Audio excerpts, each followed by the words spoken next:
예수님이 삭개오를 만나신 말씀 본문인데요. 저 개인적으로도 참 많이 다루었던 본문 말씀 가운데 하나입니다. 묵상할 때마다 은혜가 되는, 또 담겨져 있는 의미로도 너무나 귀한 의미가 담겨져 있는 귀한 말씀이라 하겠어요. 예수님이 삭개오를 만나주신 말씀이 귀한 것 중에 하나는 그저 만나주셨다라는, 머물러 주셨다라는 그것에 초점이 맞추어져 있기 때문인 것입니다.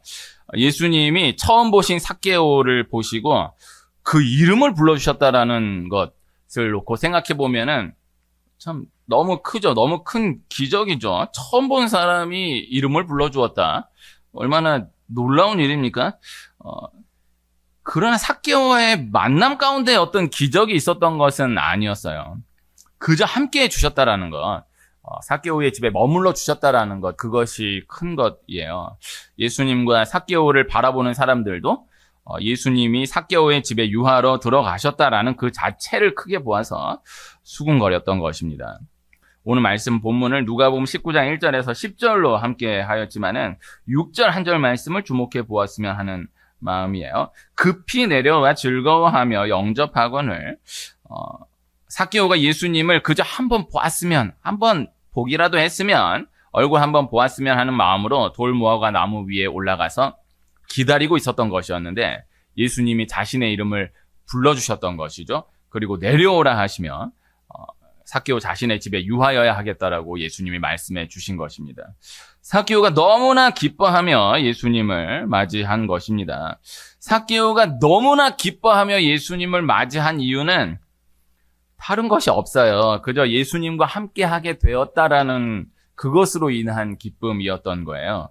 예수님이 삭개오의 집에 유하고자 하셨던 이유도 예수님이 삭개오에게 오늘 구원이 이 집에 이르렀으니 이 사람도 아브라함의 자손이미로다. 그리고 인자가 온 것은 잃어버린 자를 찾아 구원하려 함이니라. 그리고 그 이후의 말씀이 또 있긴 하지만, 그러나 근원적으로는 예수님도 삭개오와 함께 하고자 하셨던, 그냥 그저 함께 하기를 원하셨던 그것이 이유였다라는 것입니다.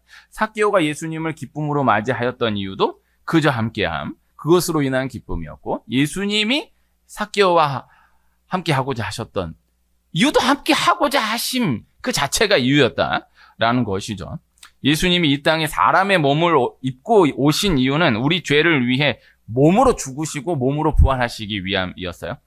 그렇게 하나님과 막혀졌던, 닫혀졌던 관계를 열어주시기 위함인데, 다른 이유들을 이렇게 저렇게 연결지어서 많은 것들로 생각해 볼 수가 있겠지만은, 그러나 근원적으로는 그저 우리가 하나님과 함께 할 수 있도록 열어주시기 위함이었다라는 것이죠. 함께함이 근원이다라는 것입니다.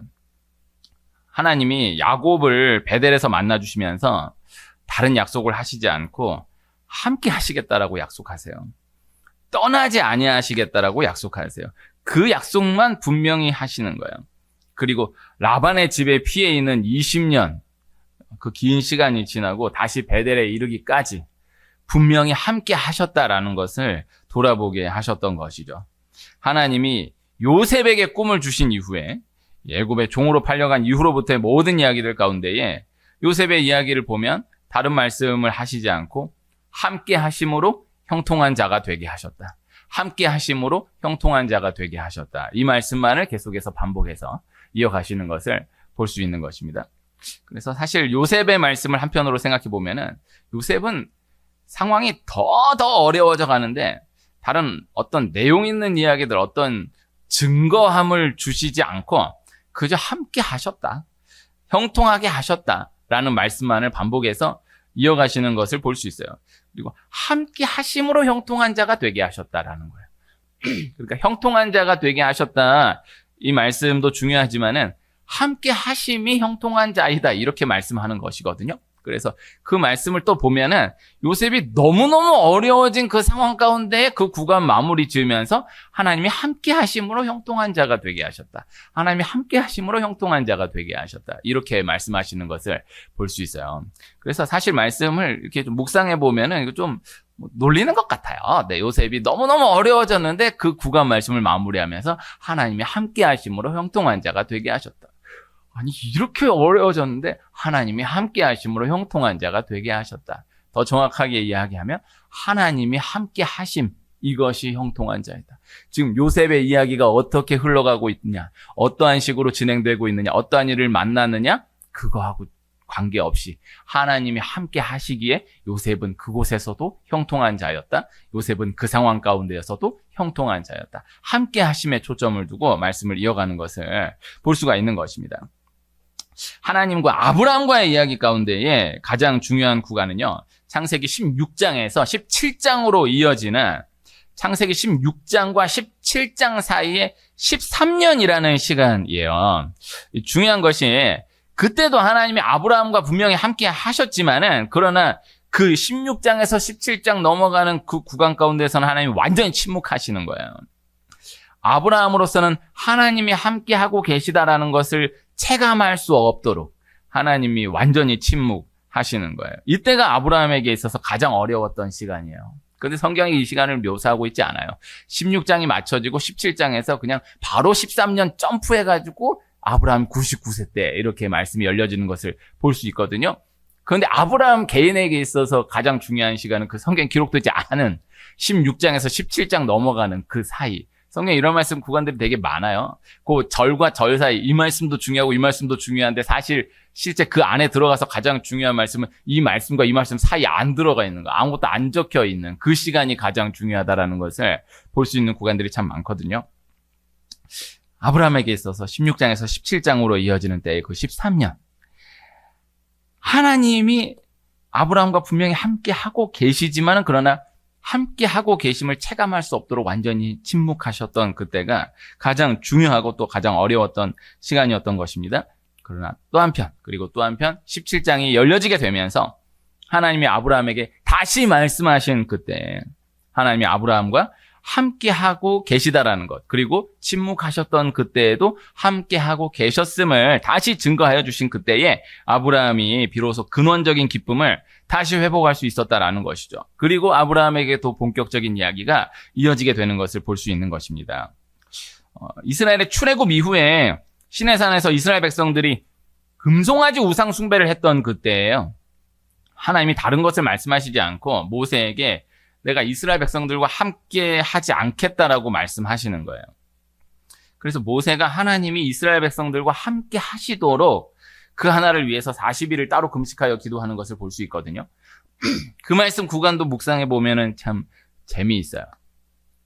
하나님이 가라는 거예요. 이스라엘 백성들 보고 가라는 거예요. 내가 가나안 땅에 인도해 드리겠다라는 거예요. 광야 시내산에서 다시 출발해서 가나안으로 들어가라라는 거예요. 그러면서 하나님이 근데 나는 안 가겠다라는 거예요. 나는 함께 하지 않겠다는 거예요. 근데 가라는 거예요. 이게 제 묵상이 틀리지 않을 거예요. 이런 경우 있잖아. 가. 나는 안 가. 가. 내가 해줄게. 가. 나는 안 가. 모세가 여기에서 길을 쓰고 하나님 그래도 그러면 안 되시죠. 같이 가셔야죠 하는데 그냥 같이 가셔야죠. 그래도 같이 가세요가 아니라 40일을 금식하여 기도해요.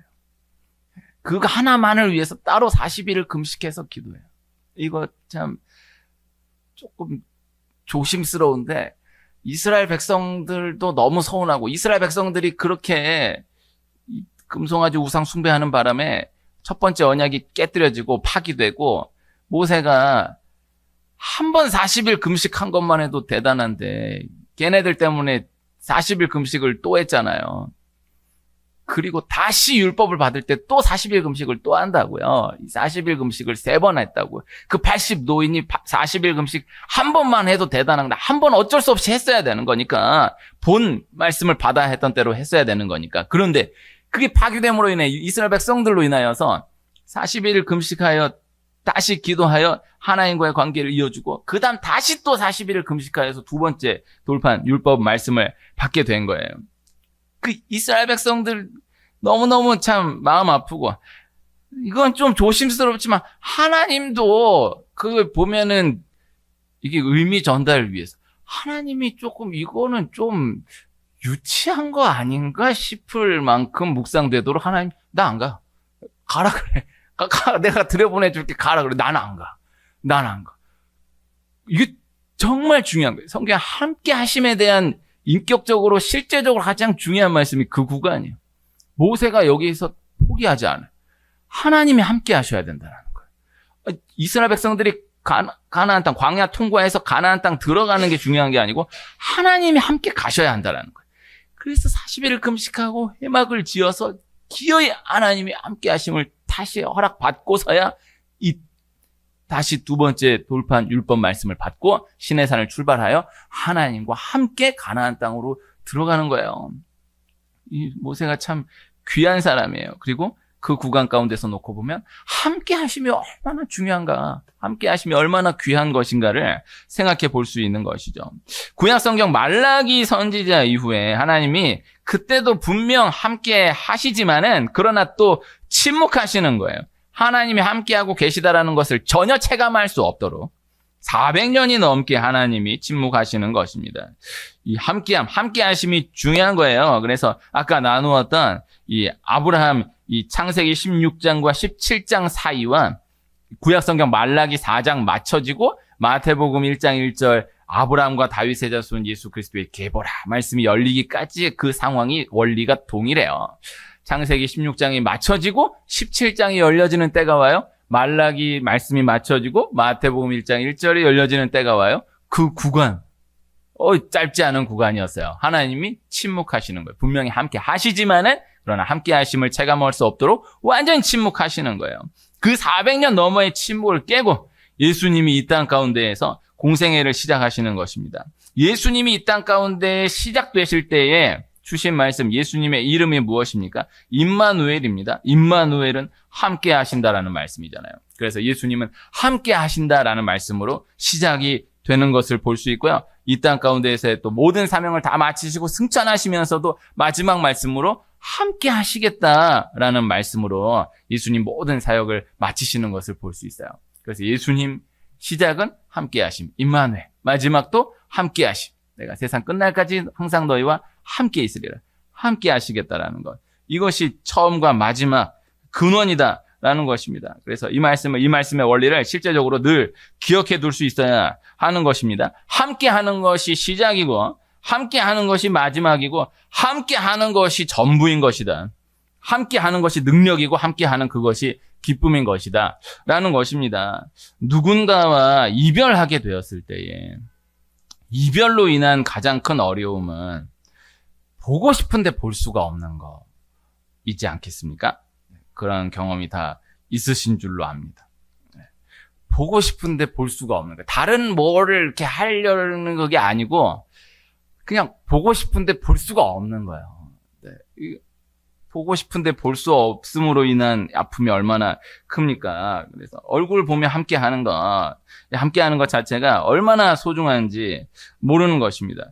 교회에 와서 예배한다, 교회에 와서 찬양한다, 기도한다, 말씀을 듣는다, 어떤 찬양을 하느냐, 어떠한 기도를 올려드리느냐, 어떤 말씀을 듣느냐, 다 중요하지만 그러나 함께 예배했다라는 그것을 넘어갈 어떠한 것도 없는 것입니다. 함께 예배했다라는 그것이, 그것을 어떤 것도 넘어갈 수가 없는 거예요. 가정이 무엇을 했느냐, 무엇을 먹었느냐, 무엇을 가르쳤느냐, 다 중요하지만, 그러나 함께 했다. 이것을 넘어갈 수가 없는 것이다. 이것을 꼭 기억해야 하는 것입니다. 그래서, 함께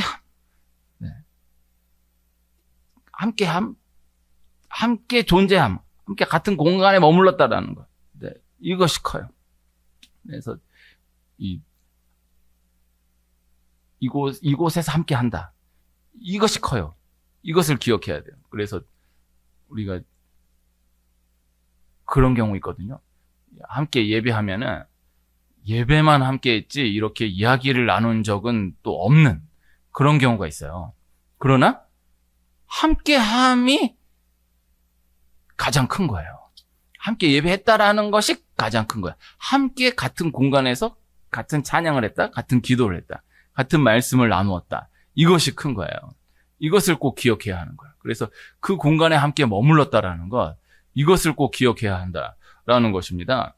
제자들이 다른 모든 사람들과 사도로서 구분되는 핵심은요, 그저 예수님과 함께 했다라는 그 자체에 있음을 신학적으로 기억해 두어야 하는 거예요. 사도 바울이 분명히 예수님이 특정하게 하시고 부르시고 함께 하셨음을, 또 사도로 인쳐 주셨음을 분명히 말씀하지만은, 사도 바울이 평생토록 가장 힘들었던 것 중에 하나는 다른 제자들과는 다른 사도임을 부정할 수가 없으니까.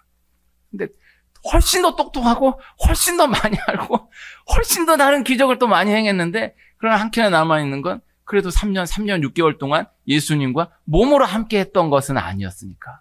이게 참 큰 거예요. 그래서 예수님의 제자들에게 무엇을 가르치셨느냐? 어떤 기적을 보여주셨느냐? 무엇을 먹고 마셨느냐? 어디에서 무엇을 어떻게 함께 했느냐 중요한 게 아니라 함께 있었다라는 거. 이게 큰 거예요. 함께함을 넘어갈 수 없어요. 이것을 꼭 기억해야 돼요. 그래서 함께했다.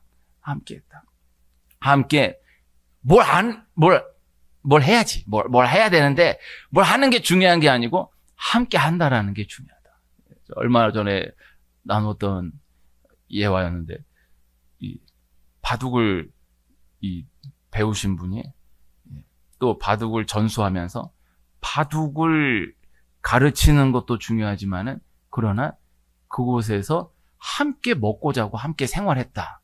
그것을 통해서 바둑을 배운다라는 거예요.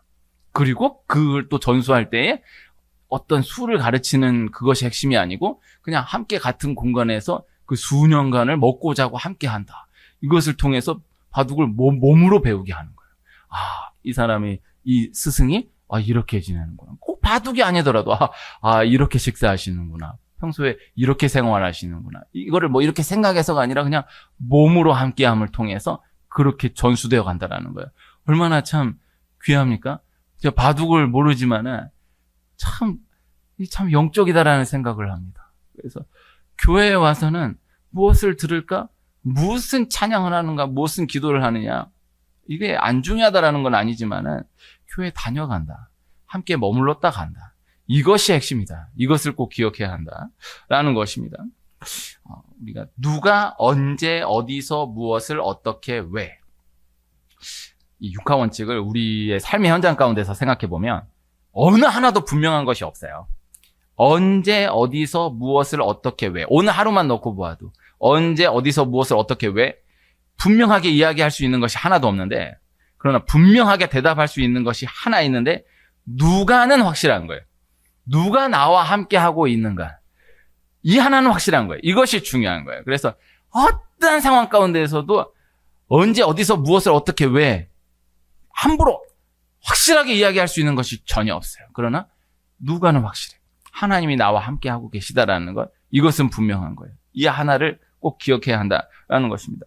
하나님이 함께하고 계시다라는 것만 확실하면 이외의 모든 것들은 다 정돈되게 되어 있다, 다 따라오게 되어 있다라는 것입니다. 하나님과의 관계만 열려지면, 풀려지면 사람과의 모든 관계는 다 열려지게 되어 있다라는 거예요. 풀려지게 되어 있다라는 거예요.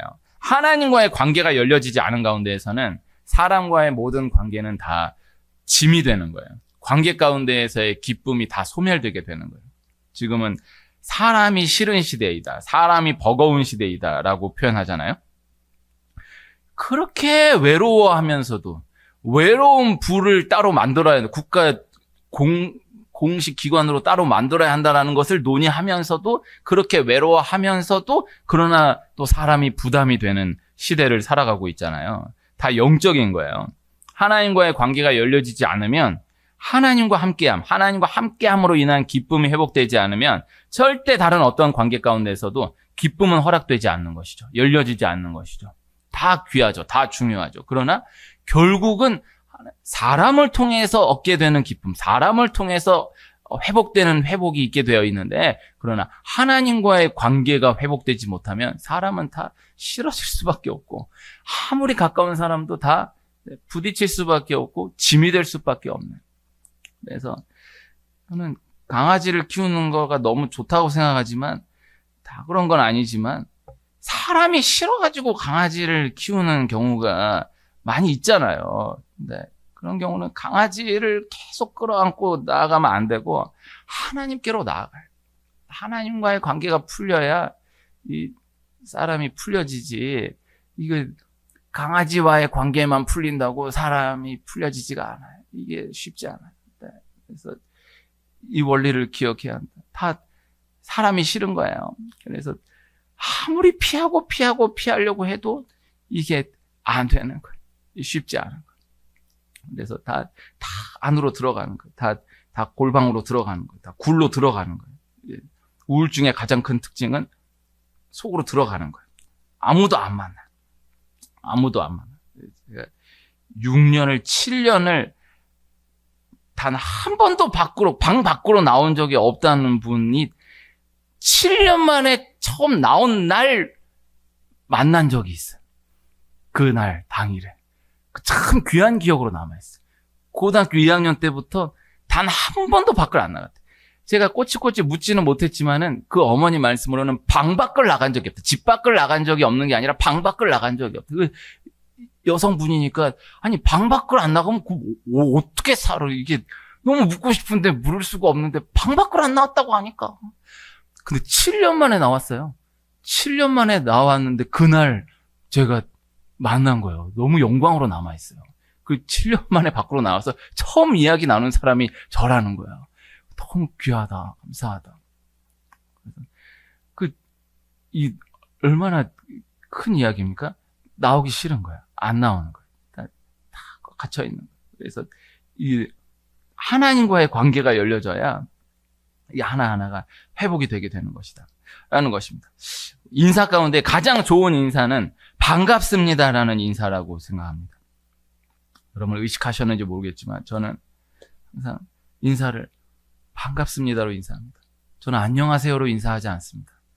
혹시 의식하신 적이 있으신가요? 저 정말 기도 많이 하고 많이 배우고 많이 연구하여서 반갑습니다로 인사하는 것입니다. 안녕하세요 인사는 사실 한편으로는 되게 조심스러운 인사입니다. 어떤 상황으로 어떻게 지금 만나게 됐는지 모르는데 안녕하세요 함부로 이야기하기 어려워요. 지금 안녕하지 못한 상황 가운데 만난 사람들이 훨씬 많으니까 이걸 그분이 이야기하기 전에는 내가 물을 수 없어요. 내가 이야기할 수 없어요. 그러나 분명한 거는 반갑습니다. 어떠한 상황 가운데서도 분명한 건 너무 반가우니까 반갑습니다. 예민한 때 가장 부담이 없는 좋은 인사라는 생각을 해요. 나머지는 다 조심스러운 인사가 될 수 있어요. 다른 어떤 말도 한편으로 예민하게 생각해보면 신뢰가 될 수 있어요. 그러나 반갑습니다는 그렇지 않은 거예요. 저도 개인적으로도 들었을 때 가장 기분 좋은 인사는 반갑습니다. 저를 봤는데, 목사님 반갑습니다. 너무 기뻐요. 저를 반가워하지 않은 것 같은 느낌을 많이 받았었으니까요. 네. 저는 차단을 당한 적이 되게 많아요. 네. 전화를 했는데 몰랐어요. 네. 아니 전화가 2번도 안 울렸는데 갑자기 삐 소리가 어쩌고저쩌고 나오는 거예요. 나중에 알고 보니까 차단을 당한 거였어. 아니 문자를 보냈는데 일자가 안 없어지는 거예요. 이게 나중에 알고 보니까 차단을 당한 거였어요. 나중에 그게 차단당한 거였구나. 내가 너무 무식했던 거야. 그래서 난 뭔 문제가 있나 보다 해서 하고 했는데 난 진작에 차단당했던 거야. 근데 이게 너무 많은 거예요. 이런데 내가 보고 반갑습니다. 얼마나 기뻐요. 날 반가워해 준다니. 내가 반갑습니다. 이거 얼마나 기분 좋은 인사입니까? 오랜만에 봐도 반갑지만요. 조금 전에 봤는데 또 봐도 반가워요. 새벽에 봤는데 그날 오전에 어떻게 우연히 만났어. 너무 반가워. 바로 몇 시간 전에 만났는데 또 보면 너무 반가워. 그리고 오히려 오랜만에 보면은 너무 반갑지만 이 반가움은 이 말로 표현하기 어려운 이 뜻한 반가움. 그냥 상큼한 반가움은 봤는데 또 보고 또 보고 이게 상큼한 반가움이에요. 항상 상큼한 반가움이 있는 한 분 한 분 되시길 축복해요. 이게 끓어오르는 반가움은 너무 귀하지만은 이게 아쉬움이 있는 반가움이에요. 하나님과의 관계가 회복됨으로 인해 주어지는 실제적인 축복, 사람과의 관계 가운데에 반가움이 회복된다라는 거예요. 하나님과 끊어진 가운데에서는, 하나님과 함께함이 없는 가운데에서는 반갑지가 않아요. 다 싫어. 그저 싫고 그저 피하고 싶은 거예요. 그러나 하나님과의 관계만 살아나게 되면, 하나님과의 함께함이 실제로 회복되기만 되면 반드시 사람과의 관계 가운데 반가움이 살아나게 됨을 경험하게 된다라는 것입니다. 삭개오가 예수님이 함께 하시는 그 시간, 얼마 길지 않은 것으로 추정되는 그 짧게 함께 하신 그 시간을 통과하면서 예수님이 함께 하시니 자신을 향한 다른 모든 사람들의 시선이 전혀 중요하지 않게 되는 거예요. 자신이 사람들에게 완전히 열려지게 되는 거예요. 예수님을 만난 이후에 소유의 절반을 가난한 자들에게 주겠다 하고 속여 빼앗은 일이 있으면 네 갑절이 다 갚겠다라고 한 것은 소유, 재산, 재정, 물질에 대해 말씀하는 말씀이기도 하지만은 근원적으로는 삭개오 스스로가 사람들에게 열려졌다라는 것을 말씀하는 거예요. 예수님과 함께함으로 인하여서 사람들이 삭개오를 바라보는 시선은 달라진 것이 아니에요. 오히려 사람들은 밖에서 수군대고 있잖아요. 대놓고 수군거리는 거예요. 그러나 삭개오 스스로가 열려지게 되는 거예요. 풀려지게 되는 것이죠. 사마리아 여인이 예수님을 만나면서 예수님과 함께하는 시간을 통과하게 되면서 자신이 피했던 동네 사람들에게 자신 스스로가 먼저 그들에게로 들어가 예수님을 전하기 시작하는 거예요. 여인이 예수님을 전했다. 여인이 메시아를 전했다. 전도했다. 이것도 중요하지만은 그러나 예수님을 전하기 위하여서 자신이 피했던 그 사람들에게 자신이 먼저 뛰어들어갔다라는 것이 중요한 거예요. 여인이 동네 사람들 안으로, 동네 사람들은 달라진 것이 전혀 없는데 동네 사람들은 여인이 어떠한 상황을 어떻게 지났는지 전혀 알지 못하는데 그러나 여인이 바뀌어서 여인이 동네 사람들 안으로 들어갔다는 그 자체가 우선 중요한 것이다 라는 것입니다. 사람들이 바뀌어진 것이 아닌 거예요. 사람들의 시선이, 태도가 바뀌어진 것이 아닌 거예요. 삭개오 스스로가, 사마리아 여인 스스로가 바뀌어지게 된 거예요. 시각이, 태도가 바뀌어지게 되고 행동이 구체적으로 또 바뀌어지게 된 것이죠. 이것이 다 함께함 자체로 인한 능력이다라는 것을 말씀하는 것입니다. 사랑은 함께하는 거예요. 함께하는 것 자체가 좋은 거예요. 함께함이 능력이에요. 우리 교회 이 예배실 얻으면서 말씀 하나 걸었어요. 두려워하지 마라. 내가 너와 함께함이라. 네. 이거 넘어가는 말씀이 없다라는 생각을 하여서 걸어놨어요. 네. 그래서 함께 하신다. 함께 하신다 얼마나 그래서 어떠한 상황 가운데서도 하나님 나와 함께 하신다. 이것을 기억하는 것입니다. 함께함이 중요하다. 함께함이 귀하다. 아까 함께 찬양했던 찬양 가사 가운데 너와 같이 있고 싶어 하신단다. 하나님은 너를 원하시는 분, 너와 같이 있고 싶어 하신단다. 이 대목이 너무 귀하지 않습니까? 오늘 이 찬양은 사실 다른 찬양 한 3개를 놓고 고민하다가 그냥 그 대목을 너무 꼭 같이 부르고 싶어서 너와 같이 있고 싶어 하신다. 같이 있는 게 좋은 거예요. 같이 있는 게 귀한 거예요. 제가 저희 아이들하고 한 번씩 시간을 가질 때가 있거든요. 아이들하고 같이가 아니라 저희가 애가 둘이지 않습니까? 각각으로 시간을 가질 때가 한 번씩 있어요. 목사님 아들로 자라난 후배 목사님이 한 분 계신데 그분이 저에게 목사님 꼭 가끔씩 아이와 1대1로 시간을 꼭 가지라고 이야기를 해 주었거든요. 그 이야기가 참 와닿았어요. 그래서 다 함께하는 시간이 좋지만 귀하지만은 꼭 1대1로 자주는 못 가지더라도 꼭 1대1로 시간을 꼭 가지라고 이렇게 얘기해 줬어요. 그게 한 4년 전인데 그때부터 한 번씩은 이 1대1로 시간을 꼭 가져야 되겠다. 그렇게 시간을 지난 거예요. 그렇게 시간을 가지면 그건 너무 좋은 거예요. 근데 저는 이제 그렇게 시간을 가지면 함께 하는 것 자체가 좋은 거예요. 그런데 그 아이는 아빠와 무엇을 하는지가 중요한 거예요. 그러니까 무엇을 하느냐, 무엇을 먹느냐, 어디를 가느냐, 이게 중요한 거예요. 얼마나 슬픕니까? 나는 무엇을 하느냐, 어디를 가냐, 뭘 먹느냐, 이게 중요하지 않아. 그냥 나는 내 자녀와 둘이 함께 한다는 것 자체가 너무 좋은 거예요. 중요한 거. 얘는 그렇지 않아. 어디 갈 거냐는 거. 뭐 먹을 거냐는 거야. 네? 뭐 할 거냐고. 아니, 야, 나는 너와 함께 하는 것 자체가 중요한데, 함께 하는 것 자체가 너무 소중한데, 너는 꼭 어디를 가냐, 무엇을 하냐, 뭘 먹느냐가 그렇게 중요하냐. 자기는 그게 중요하대. 그게 이게 참, 생각을 해보게 되는 거예요. 네, 그래서 시간이 지나면 반드시 알 수 있는 그날이 와요. 함께함 자체가 중요한 것이구나. 이걸 넘어가는 말씀이 없다. 그래서 함께 한다라는 것을 구체적으로 적용적으로 조금 더 생각을 해보면요. 시간을 허락해 주는 거잖아요. 진짜 이 시대 가운데 다 귀하지만 시간을 내어준다라는 것이 얼마나 큽니까? 이거만큼 큰 것이 없는 것입니다. 하나님이 우리와 함께 하심이 근원의 축복이다라는 것을 다시금 기억하고, 오늘 말씀도 1년에 몇 번 없는 표적 설교입니다. 수련회를 함께 하고 와서 너무 좋았어요. 그리고 내일 또 함께 할 수 있다는 생각지 못한 시간이 열려서 또 너무 좋다. 함께 하자라는 말씀인 것입니다.